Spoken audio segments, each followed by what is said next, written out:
A'udzubillahi minasyaitonirrajim. Bismillahirrahmanirrahim. Assalamualaikum warahmatullahi wabarakatuh. Alhamdulillahirabbil alamin wassalatu wassalamu ala nabiyina Muhammadin wa ala alihi washabihi ajmain. Ya Allah qadhilna mudkhala sidqin wa akhrijna mukhraja sidqin wa ja'alna min ladunka sultanan nasira ja'alha qazaqal batil innal batila kana zahuqa. Ya ghafur rabbana innana amanna faghfir lana dzunubana wa qina adzabannar.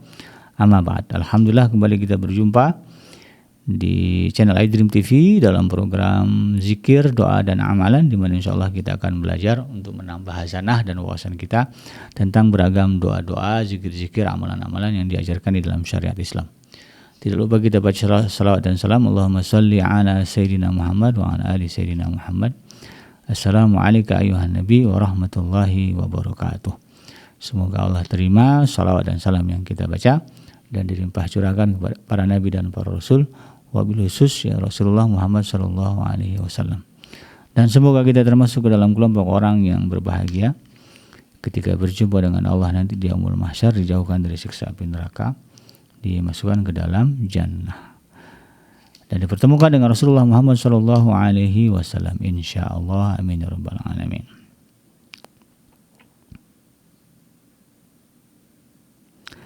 Sahabat Adrim yang dirahmati Allah dimanapun Anda berada, di dalam kesempatan kali ini saya akan mengangkat satu tema, yaitu tentang doa salat istikharah yang diajarkan oleh Rasulullah Muhammad SAW. Dalam satu hadis diriwayatkan dari Jabir bin Abdullah radhiyallahu anhu, dia berkata, adalah Rasulullah SAW mengajarkan kami doa istikharah dalam semua urusan sebagaimana dia mengajarkan kami surat dalam Al-Quran.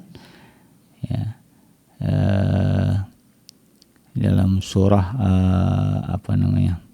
surah Al-Imran ayat 159 ya, wasawirhum fil amr ya, dan fa iza azamta fatawakkal 'ala Allah. Nah, itu dalilnya begitu kan. Maka kemudian beliau mengatakan, jika salah seorang kamu sedang mengalami permasalahan ya, maka salatlah 2 rakaat selain salat fardu.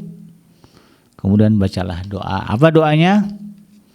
Nah ini ya, Allahumma inni astakhiruka bi'ilmik wa astaqdiruka biqudratik wa as'aluka min fadlikal azim fa innaka taqdiru wal aqdir wa ta'lamu wal a'lam wa anta 'allamul ghuyub. Allahumma in kunta ta'lamu anna hadzal amr, sebutkan urusannya apa. Anak saya mau pergi ke kampus ini dan itu, pilihannya bingung Tuhan gitu ya. Masuk ini apa masuk itu gitu ya, sebutkan urusannya, UI apa UGM Tuhan gitu ya, atau urusan pekerjaan perusahaan ini atau perusahaan itu ya Allah gitu kan. Nah, sebutkan urusannya, kemudian lanjutkan khairul li ya, wa fi dini wa ma'ashi wa akibati amri. Kalimat fi dini wa ma'ashi wa akibati amri bisa diganti dengan kalimat ajilihi wa ajilih. Ajilihi wa ajilih. Jadi boleh juga kalimatnya gini.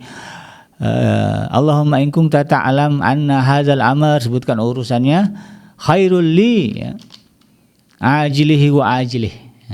Artinya apa? Di dunia maupun di akhirat ya. Ajilihi wa ajilih ya. Atau juga kalimatnya gini ya, yang khairul li fi dini wa ma'asi wa akibati amri ya. Fi dini wa ma'asi wa akibati amri. Lanjutkan lagi, faqdurhu li wa yassirhu li thumma barik li fi wa in kunta ta'lam anna hadzal amr syarrul li fi dini wa ma'asi wa akibati amri fasrifhu anni wasrifni anhu waqdur liyal khair haitsu kana summa ardini bihi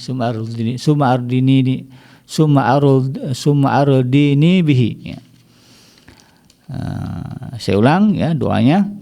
Allahumma inni astakhiruka bi'ilmik wa astaqdiruka biqudratik wa as'aluka min fadlikal azim fa innaka taqdiru wal aqdir wa ta'lamu wal a'lam wa anta 'allamul ghuyub. Allahumma in kunta ta'lam anna hadzal amr, disebutkan urusannya, khairul li fi dini wa ma'asi wa akibati amri. faqdurhu li wa yassirhu li thumma barik li fihi. Wa in kunta ta'lam anna hadzal amr syarrun li fi dini wa ma'asi wa akibati amri fasrifu anni wasrifni anhu waqdur liyal khaira haitsu kana thumma ardini bihi. Itu doanya. Nah, sahabat hadirin yang dirahmati Allah, doa ini dibaca ketika kita ini tadi ya, diajarkan Rasulullah SAW ketika kita melaksanakan sholat istikharah ya. Sholat istikharah bisa dilakukan kapanpun ya, di luar waktu sholat yang wajib ya, dan waktu-waktu di luar waktu larangan, kan ada waktu yang terlarang kan, misalnya sholat setelah sholat subuh ya, itu kan nggak ada sholat ya sampai nanti waktu syuruk ya, atau di waktu habis asar ya sampai maghrib itu kan nggak boleh ya, di luar waktu itu boleh siang, boleh malam ya, tapi sebagian ulama menyarankan di waktu malam sebelum tidur ya, habis isya ya sholat ya, harapannya apa, nanti Allah datangkan mimpi datang mimpi, kemudian dengan mimpi itu kita bisa mengambil keputusan. Nah, disarankan begitu. Tapi intinya sih boleh di mana saja. Dan perkara istikharah ini ya, bagaimana kita tahu nih Abi Genji ya, Allah memberikan petunjuk kepada kita urusan itu yang tepat yang mana. Para ulama mengatakan umumnya nanti Allah akan berikan kekuatan untuk cenderung kepada sesuatu yang urusan yang Allah ridhoi. Jadi ini penting ya, menggambarkan bagaimana seorang muslim benar-benar bergantung kepada Allah, tidak bergantung kepada yang lain ya. Apalagi kepada dukun, mbah ya, bingung nih mbah ya, ada 2 tempat kerja ya, mau nerima saya, bagus saya terima yang mana nih mbah. Nah, kalau udah kayak gitu ya, mbah dukun maksudnya ya, bukan mbah nenek kita ya. Kalau ke nenek kita musyawarah itu kan ya, minta pandangan sama nenek gitu kan ya, sama mbah kita, gimana nih mbah, ini apa itu, nah, nanti dia ngasih pandangan gini gitu. Kalau kita merasa tentram dengan itu ya nggak apa-apa ya, itu kan bagian dari tawasau bil haq wa tawasau bis sabr kan begitu. Tapi kalau kita masih bingung, kayaknya nggak benar juga pikiran mbah soalnya gini ya sudah ya, kalau nggak ketemu ujungnya maka serahkanlah kepada Allah Subhanahu wa Ta'ala untuk memberikan keputusan yang terbaik yang mana. Ya, kita tergantung kepada Allah. Ya, banyaklah urusan yang kadang-kadang membuat kita jadi bercabang. Ya, pemikiran kita mau pilih yang mana, ya. Apakah mau pilih si A, si B ya, kalau bab orang kan biasanya ini para istri ya, calon-calon istri mau nikah gitu kan. Ya, ada 5 kandidat, banyak amat tapi kayaknya. Ya 2 lah ya, 2 kandidat si A, si B, bingung ya, sama-sama baiknya, sama-sama cintanya. Nah, itu kan sama-sama makmurnya gitu. Nah, mau yang mana nih ya, ajukanlah kepada Allah. Allah kan zat yang maha alim ya, al-alim, yang maha mengetahui ya, dan dia yang maha pelindung, maha perkasa, maha segala-galanya. Maka sandarkanlah kebingungan kita ini ya kepada Allah, pasti Allah tunjuki. Ternyata ujungnya nggak enak Abi Genji, nah, itu setan itu ya, yang membuat kita berpikir seolah-olah ujungnya nggak enak. Padahal di balik ketidakenakan itu Allah berikan keselamatan yang besar, kebaikan yang besar, begitu kan. Ada yang kadang-kadang kita nggak sadari aja itu kan. Jangan pernah sesali sesuatu yang sudah kita lakukan berdasarkan istikharah. Ya, kalau dari istikharah kemudian kita putuskan melakukan itu, jangan menyesal kalau kemudian ujungnya begini begitu. Ya. Syukuri ya. Karena bisa jadi ya mungkin ya ada sedikit ketidakenakan yang kita rasakan setelah mengambil keputusan itu, bagian dari Allah menghindarkan keburukan yang besar. Gitu kan. Misalnya ya, milih kerja di mana nih ya Allah, misalnya kita berdoa bingung mau kerja di sini apa di sana. Lalu kemudian Allah putuskan ya, Allah berikan arahan, ambil pekerjaan di tempat si A, tinggalkan tempat si B. Kita ikuti itu. Tahu-tahu di tempat si A, setelah kita kerja sekian tahun, ada kecelakaan misalnya, lalu ada sesuatu menimpa kita, misalnya maaf ya, mungkin tangannya jadinya nggak bisa gerak, ya, cacat gitu kan. Nah, ini jangan salahkan Allah gitu kan. Bisa jadi ya, mungkin bahkan begitulah nanti ya, bahwa kalau kita milih kerja di tempat B, bisa jadi kita mati malah. atau mungkin cacatnya lebih parah gitu kan, atau masalahnya lebih besar. Jadi ketika kita dihadapkan oleh dua pilihan mana yang terbaik, ya Allah beri yang terbaik bagi kita. Di sini cuma cacat tangan, kalau di sini ya bisa mati gitu kan, atau bisa cacat seluruh badan. Ya Allah kasih kita yang terbaik, karena kan yang kita ajukan opsinya itu. Dua itu, ya kerja di tempat si A atau si B. Maka ketika kita sudah memasrahkannya kepada Allah, Allah akan berikan yang terbaik kepada kita. Gitu ya. Jangan kemudian disesali, kenapa dulu nggak milih si tempat si B aja. Cuman gara-gara hati kayaknya beratnya ke sini gitu kan setelah sholat istikharah. Itu nggak boleh begitu. Yakinlah seperti itu. Jadi apapun yang terjadi nanti setelah kita menyandarkan pilihan kita kepada Allah Subhanahu wa taala, bismillah, ujungnya pasti kebaikan. Nah, terkait dengan doa ini ya saya bacakan artinya. Allahumma inni astakhiruka bi'ilmik, ya, wahai Allah sesungguhnya aku minta pilihan yang tepat kepadamu dengan ilmu pengetahuanmu. Wah, ya. Dan kita tahu bahwa Allah itu kan maha alim, ya, maha mengetahui, ya. Ya, tidak ada yang luput dari pengetahuan Allah. Kita minta ya, agar Allah memberikan pilihan terbaik bagi kita. Wa astaqdiruka biqudratik, ya. Dan aku mohon untuk mengatasi persoalanku dengan kemahakuasaanmu. Ya, bahwa Allah itu maha kuasa, ya, dengan mudah dia bisa membolak-balik keadaan yang kita minta, ya. Agar Allah kemudian mengatasi persoalan kita, kebingungan kita, ya. Was'aluka min fadlikal azim, ya, dan aku mohon kepadamu ya Allah, ya, karuniamu yang maha agung. Bahwa kita tahu Allah itu punya karunianya sangat besar, kita minta kepada Allah.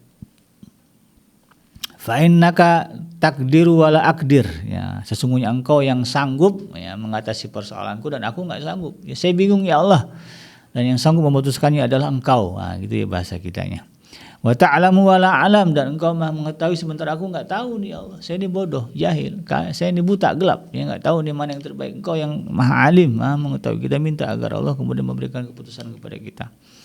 Wa anta 'allamul ghuyub, dan engkau ya Allah adalah zat yang mengetahui segala sesuatu yang gaib yang kita tidak pernah tahu di balik itu, ya. Kebaikankah, keburukankah di balik sesuatu yang kita bingungkan, kita enggak pernah tahu. Yang tahu hanya Allah, kita akui itu. Lalu kemudian kita sebutkan Allahumma in kunta ta'lamu anna hadzal amr, ya Allah sekiranya engkau maha mengetahui bahwa urusan ini, ya, sebutkan urusannya apa, ya, masalah jodoh, masalah kerjaan, ya. Pokoknya pilihan-pilihan yang membingungkan kita, sebutkan itu. Lalu kemudian kalimatnya dilanjutkan khairul li, ya, sekiranya urusan ini,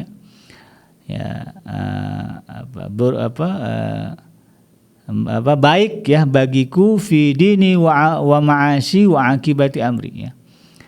Baik bagiku di dalam urusan agamaku, dalam urusan hidupku, dan juga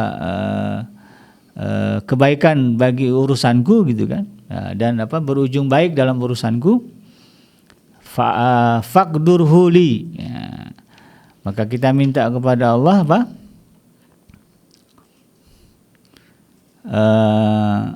maka sukseskanlah untukku, ya, faqdurhu li, ya. Maka sukseskanlah untukku, wa yassirhu li, dan mudahkanlah urusan itu bagi saya. Tsumma barik li fihi, lalu kemudian berkahilah saya dalam urusan ini. Wa in kunta ta'lam, ya, dan sekiranya engkau mengetahui ya Allah anna hadzal amr, bahwa urusan ini, ya, urusan yang sudah disebutkan tadi, syarrul li, ya, keburukan bagiku, ya, fi dini, dalam agamaku, wa ma'asi wa akibati amri, ya, bagi hidupku juga, bagi ujung urusanku juga. Fasrifhu anni, maka jauhkanlah aku, ya Allah, jagalah aku ya Allah dari urusan tersebut. Wasrifni anhu, dan jauhkan juga aku darinya, ya, jauhkan urusan itu dariku, dan jauhkan juga aku dari urusan itu. Waqdur liyal khaira haitsu kana tsumma ardini, ya. Takdirkanlah kepadaku, ya, takdirkanlah untukku di mana saja kebaikan itu, ya. Takdirkan kebaikan untukku di mana saja kebaikan itu berada, dan kemudian berilah kerelaanmu kepadaku. Jadi kalau konteks doa di sini, ya, sahabat Edream, jadi doa ini dibaca ketika kita misalnya sudah condong ke satu urusan, kita bingung nih, ya. milih si A apa si B. Ya, lalu kemudian kita minta pendapat sana sini, lalu kemudian hati kita ada kecenderungan. Katakanlah kita mau milih si A, ya, atau kalau tempat mau milih tempat di mana gitu kan. Ya, lalu kemudian kita sudah yakin, kayaknya sudah cenderung berdasarkan pendapat tadi bahwa kita milih yang ini. Nah, ketika kita sudah ada azam ya tentang urusan ini, kepastian kita mau memilih yang mana. Ini kalimat di dalam surah Al-Quran kan sebutkan faiza azamta fatawakkal 'ala Allah ya. Maka kalau kamu sudah berbulat hati, maka berserahlah kepada Allah. Nah, inilah doanya dibaca. Ya, misalnya kita bingung nih mau milih si A, si apa si B. Kemudian setelah kita timbang-timbang, minta pendapat sana sini, lalu kemudian kita cenderung kepada si A. Nah, maka baca doa ini. Ya, misalnya gini tadi ya. Allahumma inni astakhiruka bi'ilmika wa astaghfiruka biqudratik wa as'aluka min fadlikal azim ya fa innaka taqdir wa la aqdir wa ta'lam wa ta'lam wa la a'lam wa anta 'alamul ghuyub. Allahumma in kunta ta'lam anna hadzal amr ya bahwa saya Allah memilih si A untuk jadi istri saya atau suami saya Allah. Ya, sebutlah namanya gitu ya. Maka kemudian katakan khairul li fi dini wa ma'asi wa akibati amri faqdurhu li ya, wa yassirhu li summa barik li fi wa in kunta ta'lam anna hadzal amr syarrul li fi dini wa ma'asi wa akibati amri fasrif anni wasrifhu anni wasrifni anhu waqdur li al khaira haitsu kana summa ardini bihi. Jadi kita sebut bahwa kita memilih si A. Maka harapannya ketika kita memilih si A ini, kita minta kepada Allah, seandainya si A ini baik untuk saya, maka dekatkan saya dengan dia. Jadikan dia sebagai pasangan saya, kan begitu, dan berkahilah saya dengan dia. Tapi seandainya dia ternyata bukan pasangan yang ternyata dia tidak mendatangkan kebaikan bagi hidup saya, bagi agama saya, bagi hidup saya dan bagi urusan saya, maka jauhkanlah dia dari saya dan jauhkan juga saya dari dia. Nah, itu kita minta begitu. Nah, jadi khiyarnya itu di situ ya, pilihannya itu di situ. Antara kalau baik ya dekatkan ya Allah, kalau buruk ya jauhkan ya Allah. Khiyarnya, pilihannya itu di situ. Ya, jadi dalam hal ini para ulama ya berkait dengan doa ini ya, penegasannya ya tata caranya kurang lebih begitu ya. Minta dulu pendapat, cari dulu kepastian, lalu kemudian minta kepada Allah dengan doa ini. Ya, jadi bukan masih bingung ya mau milih yang mana ya, mau milih apa si A siapa si B gitu kan, belum ada keputusan. Nah, ya itu juga bisa gitu kan, tapi konteks doa ini tidak begitu ya. Konteks doa ini adalah ketika kita bingung lalu kemudian kita ambil keputusan, lalu keputusan ini kemudian kita ajukan kepada Allah dengan harapan kalau urusan ini baik, keputusan saya ini baik, maka sukseskan. Nah, kalau keputusan ini ternyata buruk ya Allah bagi saya, maka jauhkan. Nah, gitu. Akhirnya apa? Kita kembali kepada keputusan yang benar. Kita pilih si A, ternyata si A nggak jadi nih, nggak bisa kawin sama saya. Ya udah, berarti ya, yang baiknya si B. Nah, itulah peran dan fungsi dari salat istikharah dan doa yang diajarkan oleh Rasulullah SAW. Demikian sahabat Dream, yang mudah-mudahan bermanfaat. Yang benar datangnya dari Allah Subhanahu Wa Taala, yang salah semata-mata lahir dari kealfaan dan kehilapan saya pribadi. Saya bikin pamit undur. Hasbiyallahu la ilaha illa huwa alaihi tawakkaltu wa huwa rabbul arsyil azim. Subhanaka Allahumma rabbana wa bihamdika asyhadu an la ilaha illa anta astaghfiruka wa atubu ilaik. Walhamdulillahirabbil alamin. Wassalamualaikum warahmatullahi wabarakatuh.